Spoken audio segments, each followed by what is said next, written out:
Is the Samsung Galaxy A22 5G worth buying in 2022? Well, in this video, we're going to find out. Hi everyone, this is Kevin here, and this is the Samsung Galaxy A22 5G. Now at this point, this device isn't necessarily that old, but that being said, I did want to look back on it again and kind of reassess things now that we're in 2022 to see if this phone is still a good option. Now, when the A22 was first launched, it really did bring quite a bit to the table. We're getting a really big display here with the phone at 6.6 inches. And the display, despite it being TFT, is a very good looking display. And an added bonus that we have here is that the display itself is 90 Hertz. Now typically, with budget devices, you get a 60 Hertz display. Now going from 60 Hertz to 90 Hertz isn't necessarily as big of a difference as going to 120 Hertz like we have with a lot of the higher end flagship phones, but you will notice kind of a more smoother experience when navigating around the phone. So whether it's going through apps that are compatible with 90 Hertz, going around the operating system itself, and going through various system apps, you'll notice that things appear to be a bit smoother, which gives the phone a more premium feel, which again is pretty interesting for a budget phone like this one. Now the display itself is 1080p, we're getting a PPI of 399, we have a 20:9 aspect ratio, so a more narrow but taller form factor here with the phone, and we're getting an 82.3% screen to body ratio. Now even though we have a bit of a thicker bottom bezel here in the phone, and we also have a water drop notch for the front-facing camera,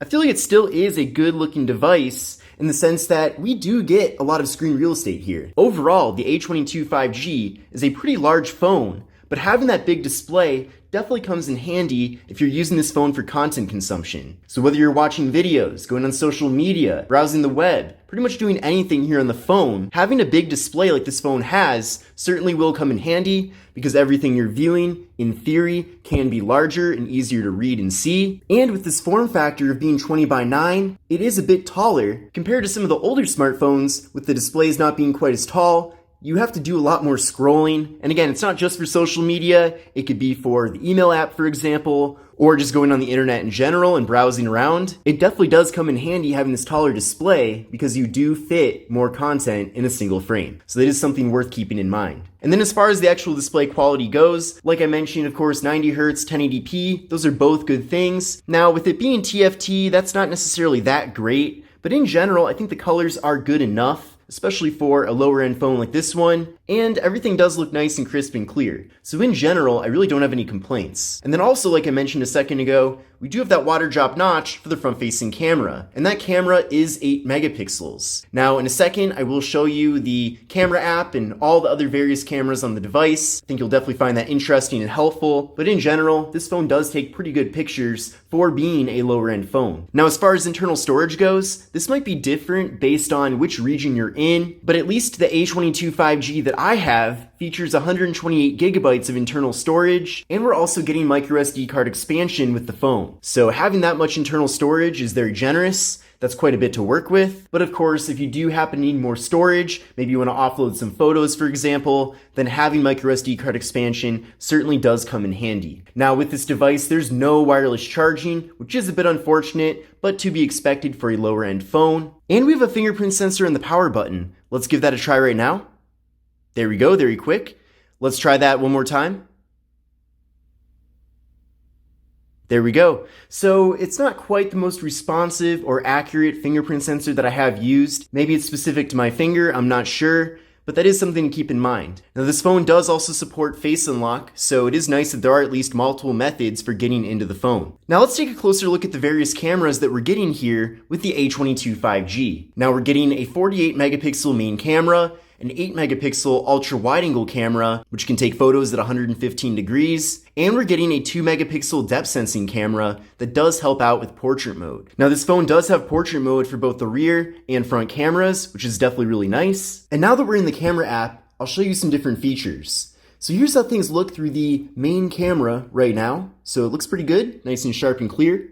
Then we can switch over to the ultra wide angle camera that allows us to fit a lot more content into the frame. I'm definitely a big fan of having the ultra wide camera. And it especially comes in handy if you want to capture images of different things outdoors, like buildings, for example. Maybe you're going on a hike and you want a a really immersive photo of the forest around you. The ultra-wide camera really does come in handy in those various situations, and it is a nice way to really change things up here with the phone when you're taking photos and videos. Then from here, we can go over to the More tab, and you can see some other features as well. So there's a special food mode, panorama, pro, hyperlapse, slow motion, and night.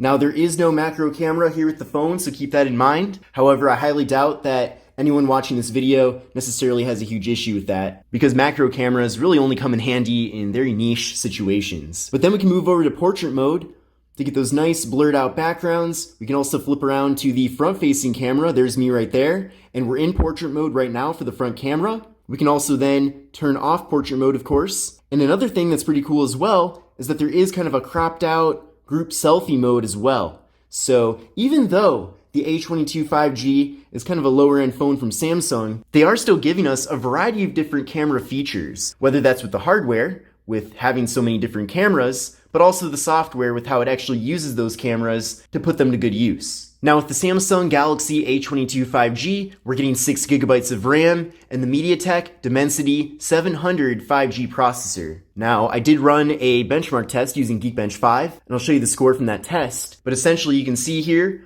I got a single core score of 561 and a multi-core score of 1726. So what I recommend doing is running this test on your current phone and then compare these scores to your scores to get a better idea of whether or not the Galaxy A22 5G is a performance upgrade for you, because these numbers really mean nothing unless you're comparing them to another device. So definitely something to keep in mind there. Now video for the rear camera does max out at 2K, which is kind of interesting, but of course you can do 1080p or 720p if you want to. Almost forgot to show you that before. And then for the front facing camera, it does max out at 1080p.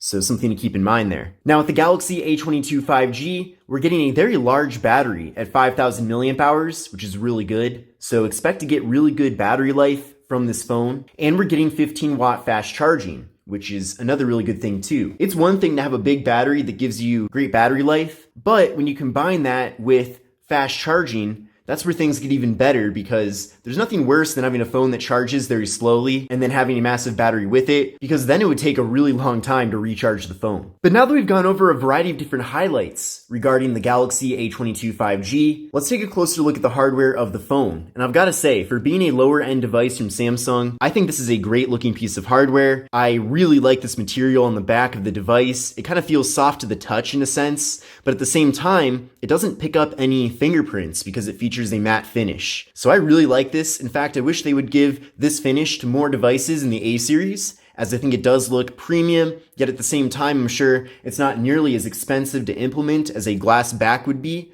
like they do with some of their more flagship devices. But essentially, the phone is made completely out of plastic, besides the front panel, of course, which is glass. But on the left side of the phone, we have the slot for the micro SD card and SIM card. Then on the right side, we have the power button, which is also the fingerprint sensor, volume down and then volume up. And then up top here, we have the noise canceling microphone. And then on the bottom of the phone, we have the 3.5mm headphone jack, microphone, USB-C port for charging and data transfer, and we have the speaker. And then on the back of the phone, we have the triple camera setup, of course. We have the flash as well, and then we have the Samsung logo. So a pretty minimalist design overall, especially on the back of the phone. But that being said, I really like the nice practical design that we are getting here with the A22 5G, and I really have no complaints in general with this device and the whole design of it. So Samsung really did do a great job here with this phone. But let's take a quick look and see what all comes included in the box before I end the video. So here's the box right here, Galaxy A22 5G. Opening this up, we do have a packet here. That's all that's in there. So we do have a quick start guide. We also have the wall adapter. Now this phone was imported. The A22 5G is actually not even sold officially in the US, but I really like covering all the various A-series phones, even the ones that are not sold locally, as I do find this to be a pretty interesting series from Samsung. But anyway, depending on which region you live in, the charger that you get might be different. We also have the USB-C cable for charging and data transfer, and we have a SIM card removal tool. So that's pretty much it, but we do at least get everything we need to get started here. So in conclusion, is the Samsung Galaxy A22 5G worth buying in 2022? And in general, I'm very happy with the phone. I feel like it really does provide a lot of value, and in general, they did a great job with the design. Maybe the only thing that I wish was different is that I wish that we had a hole punch for the front-facing camera instead of a water drop notch. And also, I wouldn't have mind having an AMOLED display versus TFT. But those are really the two things that I wish were different. Otherwise, everything else about this phone is fantastic. I really like the build quality, even though, of course, it is made out of plastic. I like the general design of it, both visually and practically. And in addition to that, we're getting some good cameras here, a big battery, a pretty powerful processor for what it is, and in general, a really good user experience. So I think Samsung did a great job with the A22 5G. Another thing that would have been better, at least in my opinion, is that if they did sell this phone in carrier stores in the US, I think it would have been a huge success. So they might have missed out a little bit by not doing that, but I'm sure if it made sense for Samsung to do it, they would have done it. But who knows, maybe this phone will end up launching in the future on US carriers. I have no idea, probably not at this point, but if it did, that'd be pretty cool. But anyway, this is the Samsung Galaxy A22 5G in 2022. I hope you enjoyed this video. If you did, give it a thumbs up. But this is Kevin here, and I will see you in the next video. Take care. Bye.